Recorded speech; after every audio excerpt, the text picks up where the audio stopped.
міне меркі топырағынан тағы да біз атқа қондық. Сәтін салса 100 шақырымдық жер. Көрші аудан, Шу ауданындағы Тасөткөл деген су қоймаға көптен бері ниеттеніп жүргенбіз. Осы жол бір балық тауырайық деген ниетіміз болды. Сөйтіп міне Дастан Әмірбекұлымен бірге меркілік азамат жолға шыққан сәтіміз. Меркінің ішіндеміз, керек жарағымыздың бәрін алдық. Енді сәтін салса аман есен. Кешке қарай жақсы түседі деді. Дастан өзі кәсіби балықшы екен. Барғаннан кейін балық аулаудың көптеген қыр-сырын көрсететін болды. Қалай, не істеу керек, не істейміз, не қоямыз дегендей. Соның бәрін көреміз сол жерден. Тасөткөлдегі балық аулаудың тыныс-тіршілігін көрсетіп, сіздермен таныстыратын боламыз.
Міне сәлде болса қараңғы болып қалды. 2 сағаттық жол жеттік. Енді қармақтарымызды сайлап Дастан Батырмен дайындалып жатырмыз. Бұл азаматтың айтуынша бұл жерде балық түнде түседі деді. Міне сол түнге түсетін балықты қараймыз деп қазір қармақтарды орнықтырып, жемін салып, қажетті орнына лақтырып күтеміз сосын. Алла қаласа. Тамаша.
шығармақ болса проблема ғой.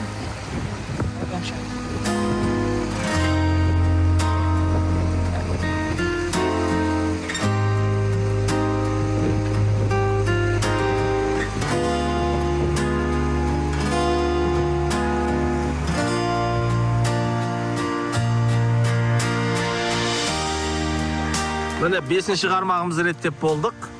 Қазір сәтін салса енді шетінен лақтыра бастаймыз. Сөйтіп көреміз. Түн дұрыс па, күн дұрыс па, мүмкіндікке қарай.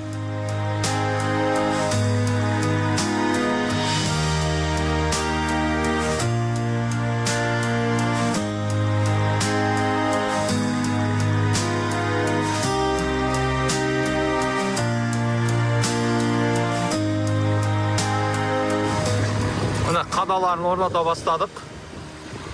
Толқын соғып тұр, әдемі. Міне әрбір 5 метр сайын бір қададан қадап жатырмыз. Қазір енді көреміз. Сөйтіп лақтырып күтеміз. Міне су тіршіліктері де шығып қапты жағаға.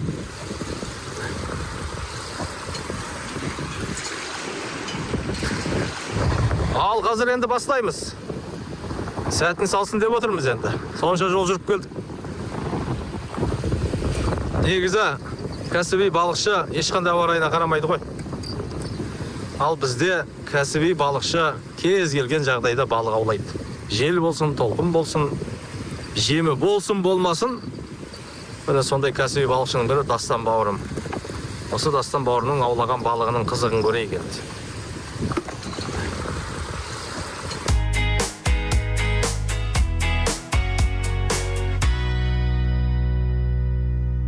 Ал міне алғашқы балықтың қапқан сәті түн.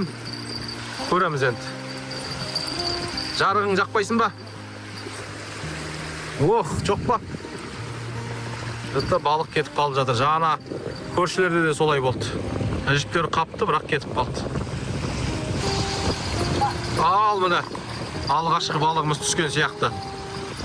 Жарықты жақпай тұрмыз. Бірақ балықтың шығуын күтеміз енді. Көрейік. Фонарик не послушай, просто маркером этот рукой проведите из буквы. Берші мен айналдырам. Ал, көрейік.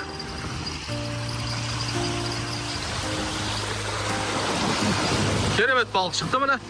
5 килоның шамасында. Мықты.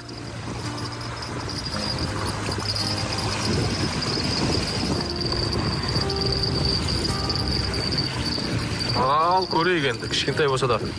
Фонарың жағып жібер. Ой, бұйырған чик шықты бәйтеу. Бар екен ғой балық. Карась. Карась па, чик па? Сазан ғой. Сазан. Чик па бәсе? Кішігірім сазан чик. Ой, бар екен әйтеуір.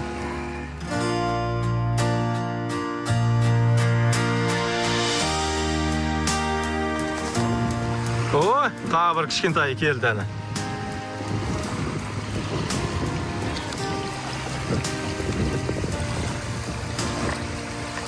Бұнда бір бұйырған.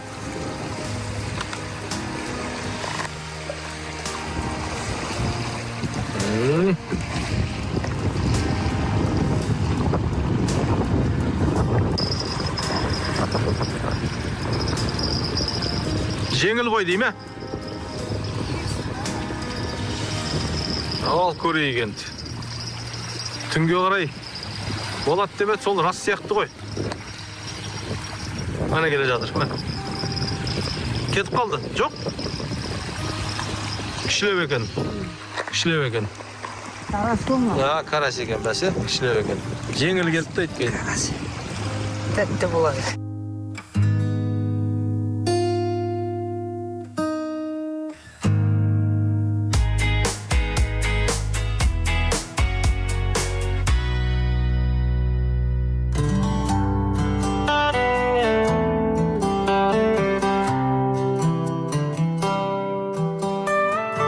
Біздің Тасөткөл су қоймасының жағасындағы таңымыз атты. Түнде бір қызықты жағдайлар болды.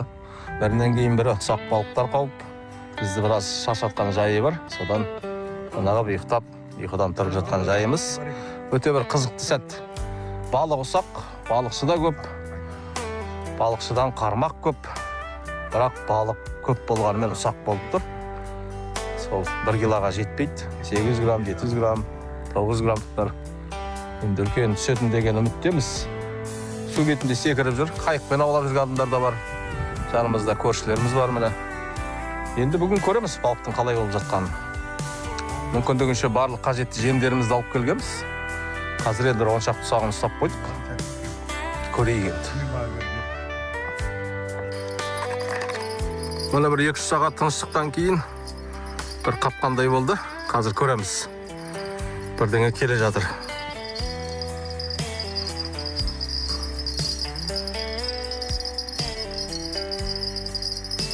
Негізге түсіп жатқан балықтар ұсақ балық, бірақ мынау бір салмақпен келе жатыр.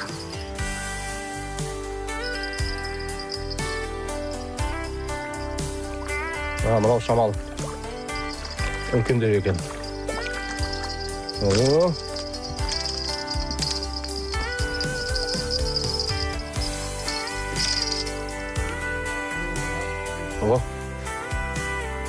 1 кило шамасында ғой дейме?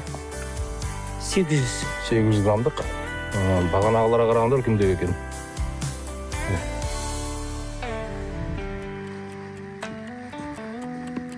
Әдем болды.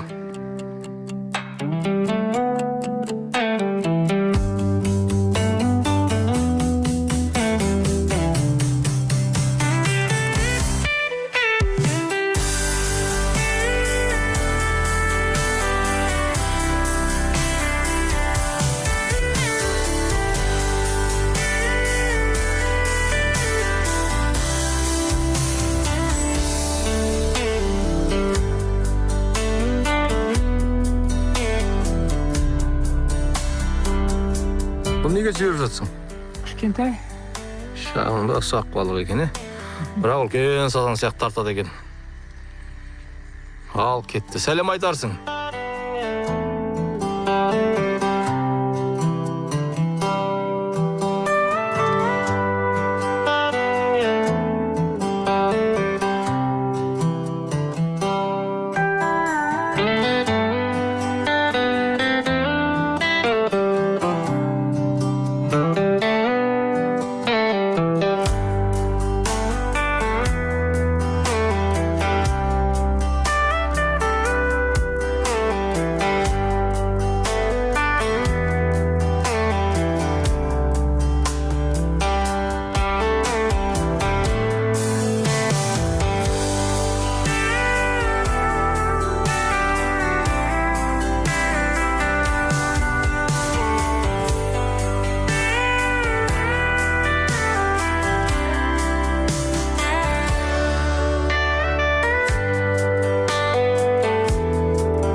Сазан? Қайдан білдің оны? Қат, фишка. Қатты? Олай да білуге бола ма? Ал, көрейік.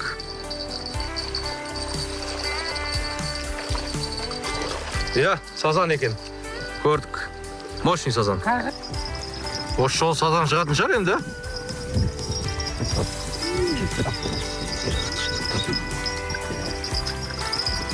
Әлініп жатыр ма, не болды?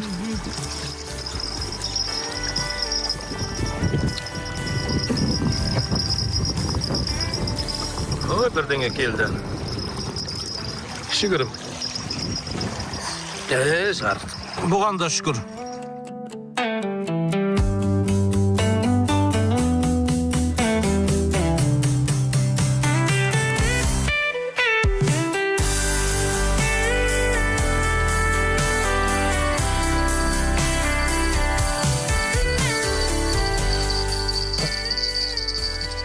Çok karasız.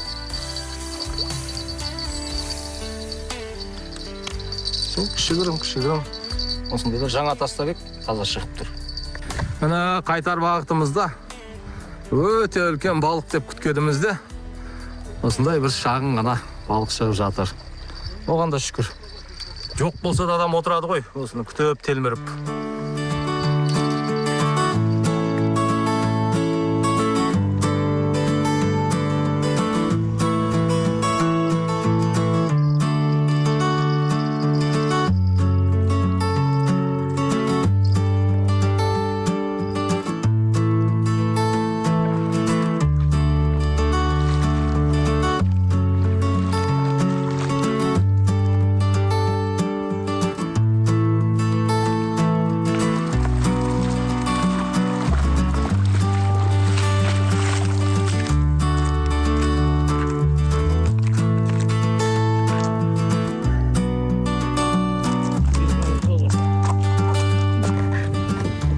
Түнде шамалы үлкендеулер түсіпті, бір үшеу, е?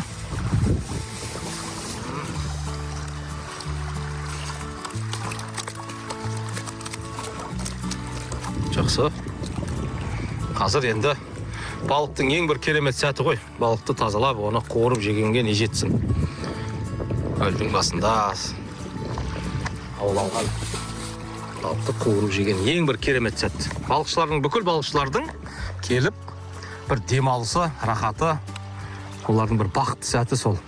Балықты аулап, аулаған жерде қуырып жеу, немесе сорпасын қайнатып ішу.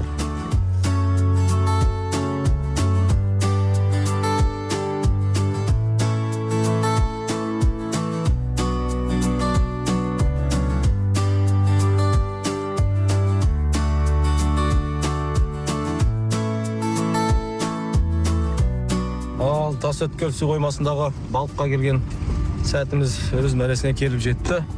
Бұйырғанын алдық, бұйырғанын ұстадық. Дастан бауырымыздың бір күндік балық аулаудағы тыныс-тіршілігін көрдік. Ұсақ болса да бұйырғаны болды. Бәріңізге де осындай жақсы күндер бұйырсын. Ең бастысы ауа райы жақсы болды, жақсы демалыс болды. Енді басқа көлдерді, басқа жердегі балықтарды аулау сәтін куәгер бола берейік бірге. Бізден бірге болыңыздар.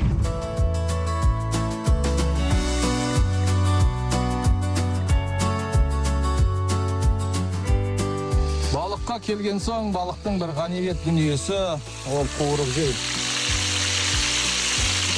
Құрметті қыз-келіншектер, аналар, әйелдер, келіндер, қарындастар. Осылай міне ер азаматты балыққа жібергенде еркелетіп, күлімдетіп, дайындап, киімдерін кигізіп, ақ батыларыңызды беріп, айналайын жақсы барып қайтты, бетінен сүйіп шығарып салсаңыздар, ол ер азамат балыққа келгенде балық түспесе де, ұстамаса да, қуырып жемесе де бақыттан бас айналып, үйге ерекше сезіммен қайтады ғой, демалып, қандай ғажап. Тып-тыныш, толқын жағаға соғып, қандай керемет. Сөйтіп, соның жағасында отырып, осындай бір дәмді балықты қуырып жейді. Болды сонымен. Одан асқан бақытты адам жоқ. Тура сіздер сияқты. Ыдыс-аяқ алам деген кезде рұқсат берсе, қандай бақыттысыздар. Үйге перде алам деген кезде рұқсат берсе, қандай бақыттысыздар. Магазин аралап, дүкен аралап, киім-кешек алам деген кезде рұқсат берсе, қандай бақыттысыздар. Алтын алып беріп тағып жатса, қандай бақыттысыздар. Сондай бақытты сәтті ер азаматтарыңызға сыйлайым десеңіздер, сонда күліп ойнап балыққа жіберіңіздер. Ер азаматтың балыққа деген сүйіспеншілігі бір бөлек, сіздерге деген махаббаты бір бөлек. Бары сол.